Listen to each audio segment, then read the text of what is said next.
කොහොමද ඔයාලට ආදරෙන් පිළිගන්නවා කාලයකට පස්සේ චතුයන් මදු YouTube channel එකට. ඔයාලා හැමෝම අපි මේ කාලයකට පස්සේ කොහෙද යන්නේ? අපි යන්නේ අනුරාධපුරයට. දැන් ඉන්නේ අනුරාධපුරේ. ඇත්තටම අපි ආවේ ඊයේ රෑ. ඒ කියන්නේ මේ යන දවසට කලින් දවසේ රෑ තමයි ආවේ. අපි ආවේ සෙනසුරාදා ඉරිදා දවස් 2. සෙනසුරාදා හවස තමයි අපි ආවේ. දැන් මේ ඉරිදා උදේ ජයශ්‍රී මහ බෝධින් වහන්සේත් රුවන්වැලි සෑයත් වන්දනාමාන කරන්න තමයි මේ යන මඟ ඉන්නේ. අපි ඉස්සෙල්ලාම යමු කියලා කතා වුණේ රුවන්වැලි සෑය වන්දනා කරන්න. ඒ යන පාර තමයි මේ. ගොඩක් අය දන්නවා ඇති. කාලයකට පස්සේ අනුරාධපුරෙන්ම vlog එකක් පටන් ගමු කියලා අපි හිතුවා. මේක ආවේ හැබැයි අපි දෙන්න විතරක් නෙමෙයි. චතුලගේ ගෙදර කට්ටියත් එක්ක තමයි අපි ආවේ. ඒ ඇවිල්ලා අනුරාධපුරේ අපේ අක්කලත් එක්ක, චතුලගේ අක්කලත් එක්ක දැන් යන්. දැන් නම් අපි රුවන්වැලි සෑයට හොඳටම කිට්ටු කරලා තමයි ඉන්නේ. ඒ පාරට හැරෙව්වා. හරවල ඔහොම යන්. මේ ඉන්නේ අපි ආපු කට්ටිය චතුලයි ගෙදර අය. චතුලගේ අක්කා කෙනෙක් ඉන්නවා ලොකු අම්මගේ දුව. එයාලයි ගෙදර කට්ටිය එක තමයි අපි ආවේ. මලුත් අරගෙන අටපිරිකරකුත් අරගෙන පූජා කරන්න. එහෙනම් අපි යන්. අද ගොඩක් සෙනග හිටියා. පාකින් එකේ වාහනත් එක්ක බලනකොට ඔයගලන්ට හිතා ගන්න පුළුවන් සෙනග. ඒ වගේම තමයි මේ වගේ අපිට දාන්සල් හම්බුණා. දාන්සල් හම්බුණා 6ක් 7ක් විතර. කඩල, පාන්, කිරිබත්, එක එක જાති කිරිබත් ඒවත් වැඳගෙන සෙනග පේනවා ඇති ඔයගලන්ට. අද ඉරිදා නිසා කියලා මම හිතනවා. මේ උදේ 8ට විතර ඒ වුණාට දවල් 12ට වගේ වැටෙන අවුවක් තමයි හෙට වැටලා තිබුණේ. කකුල් පිච්චෙන ඇවිදින්න බැරි තරම් තද අවුවක්. මොකද මේක සිමෙන්ති, මේ ගොඩක් තියෙන සිමෙන්ති මේ හරියේ. හරිම අමාරුවෙන් තමයි අපි උඩට ගියේ.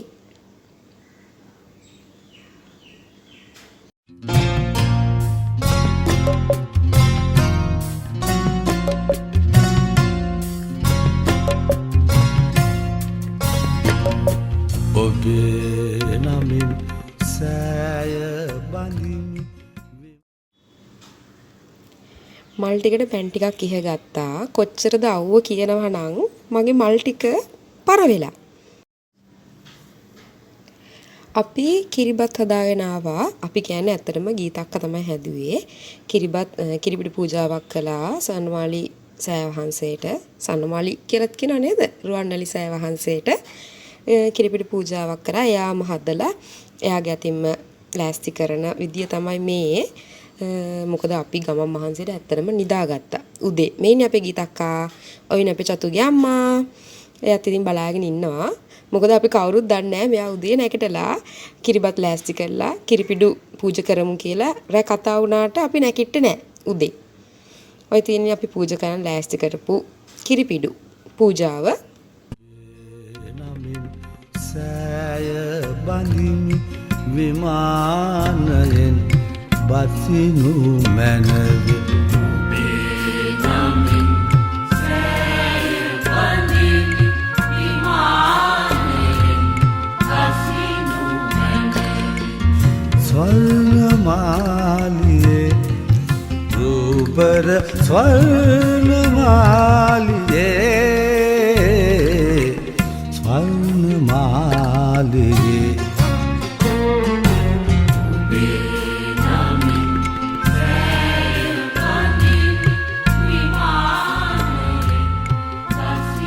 ඔයාලා මේ දේ කලින් දැකලා තියෙනවද?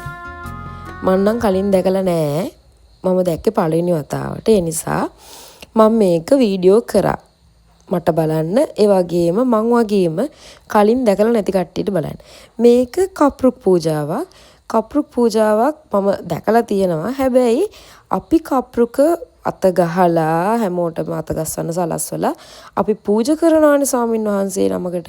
පූජා කරාට පස්සේ පන්සලට පූජා කරාට පස්සේ චෛත්‍ය රාජානන් වහන්සේට පූජා කරන්නේ කොහොමද කියන එක මම කලින් දැකලා තිබුණ නැහැ. මේ අද තමයි දැක්කේ. ඒ නිසා මං වගේම කලින් දැකලා නැති අයට බලන්න මේ වීඩියෝ ක්ලිප් එක මම ගත්තා. ඒක පූජා කරන්නේ මෙහෙමයි. අපි පූජා කරන කප්රුකේ එක කෙලවරක් ওই විදියට කට්ටිය තද කරලා අල්ලගෙන ඉන්නවා. අල්ලන් ඉන්නකොට කප්රුක දිග අරගෙන චෛත්‍ය වටේම චුට්ට චුට්ට දිග ඇර චෛත්‍ය වටේම ගෙනියනවා. දෙන්නෙක්. ඊට පස්සේ ඒකේ ඉතුරු වෙන අනිත් කෙලවර අන්තිම කෙලවර ওই විදිහට අර පළවෙනිට මල්ලන් ඉන්න කෙලවරට තියලා හොඳට ඇදලා සෙට් කිරීමක් තමයි එතන කරන්නේ. ඒක මම ඇත්තටම කලින් දැකලා තිබුණ නැහැ.